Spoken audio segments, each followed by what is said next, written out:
obandes. He photographed the family beneath the enormous old Sakura tree for perhaps 20 minutes. A mother, a father, 2 children, completely at ease in the falling petals. In 47 frames, not one of them is quite touching the ground. The tree the villagers would not discuss. The family no one in the village recognized. And the petals falling around them in the particular way of something that has been falling in that same spot for a very long time.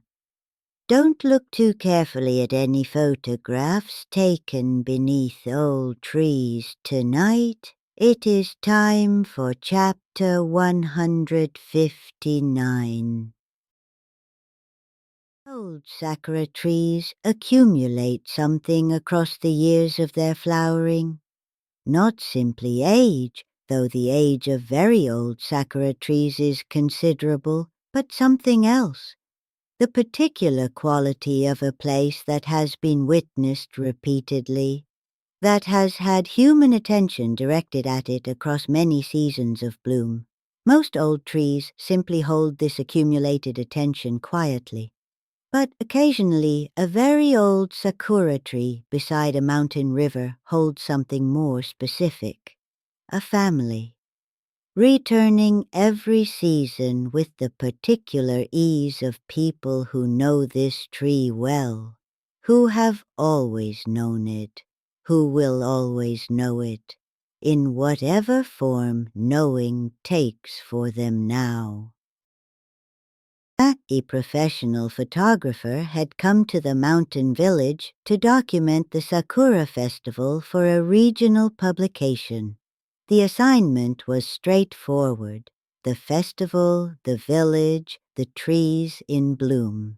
He had been given a list of recommended locations by the publication's editor. The enormous Sakura tree beside the river was not on the list. He found it on his second day while walking the river path. Stopped immediately. The tree was extraordinary, old in a way that the other festival trees were not, its canopy spreading across a significant portion of the riverbank, its bloom dense and heavy with the particular richness of a tree that has been flowering for a very long time. He set up his equipment. The family arrived while he was adjusting his settings. A mother and father, 2 children, a boy and a girl perhaps 8 and 10 years old. They spread a cloth beneath the tree with the practiced ease of people who have done this many times. Unpacked food. The children immediately ran to catch falling petals, while the parents watched with the particular expression of people entirely content in a familiar place. The photographer watched them for a moment, then began photographing, not intrusively, simply capturing what was there: the tree, the petals, the family completely at ease beneath it. He photographed them for perhaps 20 minutes before they packed their cloth and walked away along the river path. He called out a greeting as they left. They did not look back, simply walked into the path, into the trees beyond it, gone. If these stories have found their way to you, if you find yourself returning to this quiet room, there is something small you can do. Like and subscribe. It tells me, and whatever else watches from this room, that you were here and that you intend to find your way back. If you have a story of your own, Granny is always listening, watching, waiting. He asked about the family at the village inn that evening. Described them: the mother, the father, the 2 children, the particular ease with which they had occupied the space beneath the tree. The innkeeper's expression changed in a way the photographer noticed but could not immediately read. Said he did not recognize the description. Said the tree was old, very old, older than the village's written records. Said people did not generally picnic beneath it. Said this simply, without elaboration.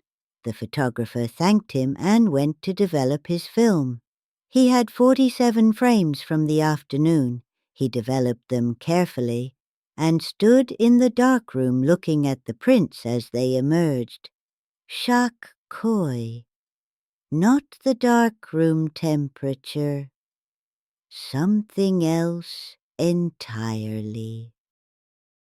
I wonder, have you ever photographed someone and found something wrong in the developed image? Not a technical error, simply something that should not be there, or something that should be there that isn't. Perhaps you looked at the photograph for a long time before understanding what you were seeing.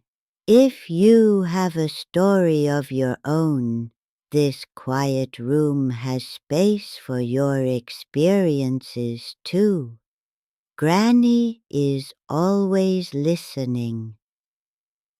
47 frames, the tree present in all of them, the petals present in all of them, the family present in all of them, mother, father, 2 children, the cloth spread beneath the tree, the food, the children catching petals, the parents watching with that particular expression of contentment, everything present. Except in every single frame, all 47, the family's feet were not touching the ground. Not dramatically, not obviously unless you were looking carefully, simply a consistent and impossible gap between the soles of their feet and the earth beneath the tree.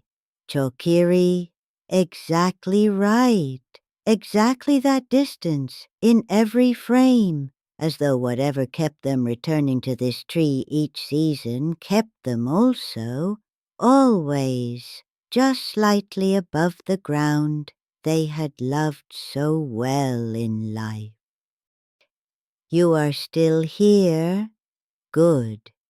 Some stories need a witness all the way to the end. I wonder if you had 47 photographs of a family whose feet were not quite touching the ground, what would you do with them? He showed the photographs to the innkeeper the following morning.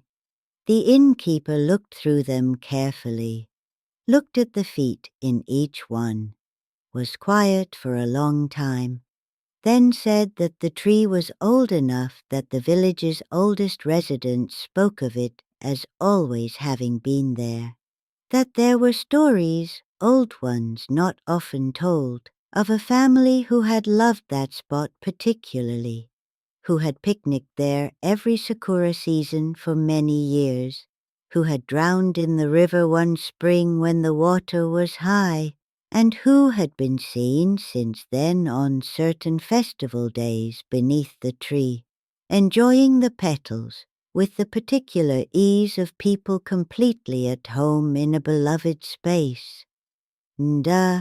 That's right. That's exactly right. I think about love for a specific place, the kind of love that accumulates across seasons, across years of returning to the same spot beneath the same tree to watch the same petals fall. Most of us have a place like this, somewhere that has absorbed our attention and our ease across enough returns that it feels like it belongs to us, or we to it. And I think about a family whose love for one particular Sakura tree beside one particular mountain river was strong enough to bring them back. Every season, after everything, still spreading the cloth, still catching petals, still watching with that expression of complete contentment. simply no longer quite touching the ground they loved. And some love is stronger than what usually stops it.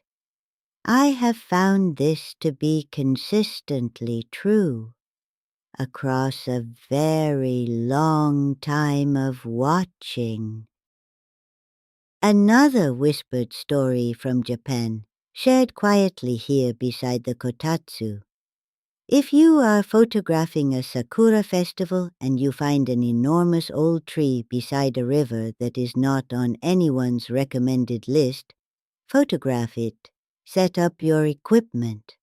And if a family arrives and spreads a cloth beneath it with the practiced ease of people who have been doing this for a very long time, photograph them too.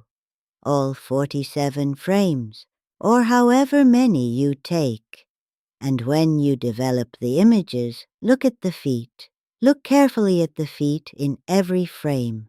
And if the gap is there, consistent, impossible, exactly the same distance in every photograph, understand that what you have documented is not a technical error. It is a family returning to a place they loved completely. As they have returned every Sakura season since the spring the river was high, and will return every season after this one, just slightly above the ground in every frame, exactly right.